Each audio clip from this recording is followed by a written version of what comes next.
Call me what you want, but you can't call me broke. Money. What's going on, everyone? Hayden here, coming back at you with a brand new video. And in this one, we're gonna talk about a couple things I really wish I knew before I started Shopify Dropshipping. Now, obviously there's a lot more to touch on, but these are just kind of like a few of the main keys that I think you should definitely know. Whether you're already an experienced dropshipper, someone who's been doing it for a while, or you're a complete newbie who's just getting into it. Now, first of all, kicking this right off, nothing's as simple as it looks. Doesn't matter if you're doing Amazon FBA, e-commerce, social media marketing, a nano bot technology company, doesn't matter. Nothing's ever as simple as it looks. You'll figure that out quickly. You know, you're not just gonna open your stores and then, oh, boom, sales are hitting. Yeah, it's not quite like that. Sorry to break your heart. So nothing's as simple as it looks. Now, it is simple, the concepts are simple, but you do have to execute, put in the work, and test the right things at the right time. Think about it like this. Anyone can become successful, but not everyone will become successful. Anyone can succeed with Shopify, but not everyone will. So how can you make sure you're in the part of the 5%, 1%, or whatever it is that actually does do well with it? Well, that answer leads right into point number 2, which I want to talk about, which is don't do Facebook ads if you don't know shit about it. You know, this is a mistake that I had personally made with my first store and my first business partner when I started Shopify Dropshipping. And I'm gonna tell you, the people and the friends I was learning from, they started with Facebook ads, but they had already known how to do it. That's the problem. Now, that wasn't a problem for them, that was the problem for me because I didn't know how to do it. And even though I had that guidance and I tested and I really tried, I couldn't figure it out fast enough. So what I recommend to you to save your time and save some money, only focus on Instagram influencer shoutouts for the first 30 to 60 days. I'm gonna talk about why in some other videos, but just focus on that in the beginning. Try and get some sales and get momentum going as fast as you can.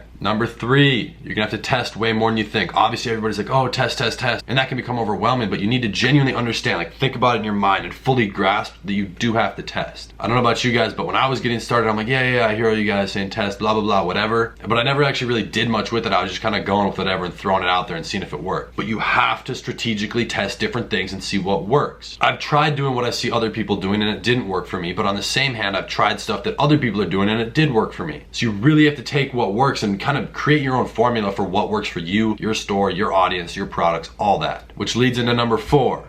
I guarantee you, almost guarantee you, whatever product you think, this is funny, whatever product you think is gonna sell the best isn't. It's so funny and I fuck up on this all the time. Trust me, the products that you think are good aren't gonna sell at all. The products that you think are just whack as and would never sell, so many people are gonna buy. It's so weird. So with that being said, you can't go into it with a biased opinion based on what you like or what you buy or what you think your audience will like and buy. You have to go based on your detailed research, which, you know, we've talked about in other videos. Hopefully whatever course you're in talks about that. You know, you can learn from mentors and friends or whatever, but do your research and figure out what's actually gonna sell, because you can't just go based on your opinions of what you think is gonna work. Now, it's obviously gonna play into the testing and stuff a little bit, but just focus on products that have the potential to sell a lot and then run with those. And for number 5, I believe is what we're on. It's definitely a strategy. There's a strategy to the madness. Nothing's random. Look, people on YouTube, people in courses, on webinars, whatever, blah, blah, blah, whatever content you're looking at, they're gonna make it look easy, and it's a very simple reason why. It's because they want you to think you can make money like that immediately in your sleep, first night with your store or whatever, so that you'll go out and buy their course, all their products, thus making them richer. Now, the problem with that is that people who are making money and stuff and they show it as that simple,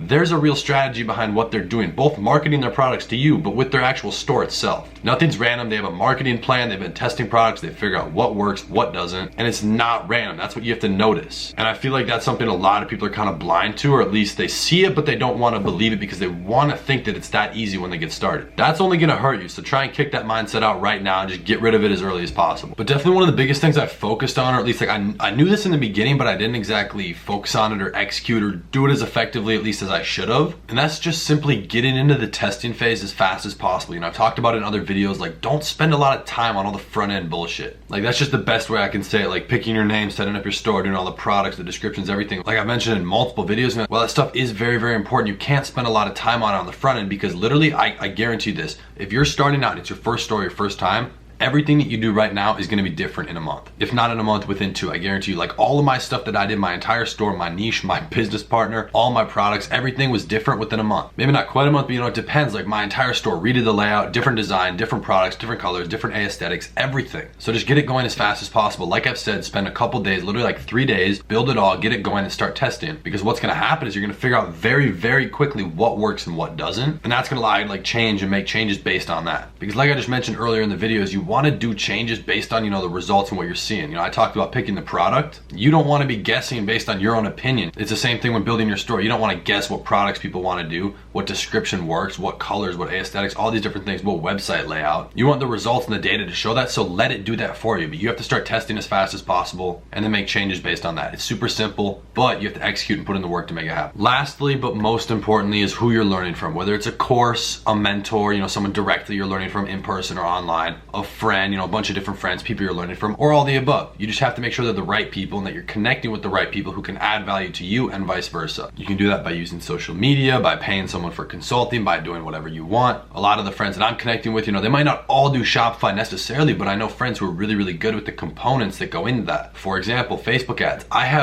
I'm not gonna say a countless amount of friends, but like a very good sized handful of friends who are all making 6 figures a month because of Facebook ads. Now, Facebook ads is what I'm gonna use to get to 6 figures a month, which we'll talk about in other videos. I know I made a video on that, but it's working. So that's kind of cool to see, but that's what's gonna allow me to scale. And it's the people who have helped me develop those skills and figure out what works and what doesn't, not only through my own trial and error, but through advice and having them kind of go through and give me their opinions. Because there are definitely a lot of things that I wish I knew in the beginning before I even got into Shopify dropshipping, that I just really wish I knew. It would have made a big difference. So hopefully this video brought some value to you guys, and it can kind of help you cut that learning curve and figure out what mistakes you're gonna make so that you can prevent them from actually happening. These videos are getting lit. I'm jumping back into these every single day econ videos, so be ready for that. Definitely let me know what kind of videos you guys want to see in the comments below. And be sure to join the family by hitting that nice looking subscribe button down below. And drop a like if you're fucking with the YouTube channel right now. I think the content's been good and you guys are responding to it really well. So I'm gonna see you guys tomorrow. I hope everyone absolutely crushes their week and continues to do well with whatever it is they're doing. Take care. Peace.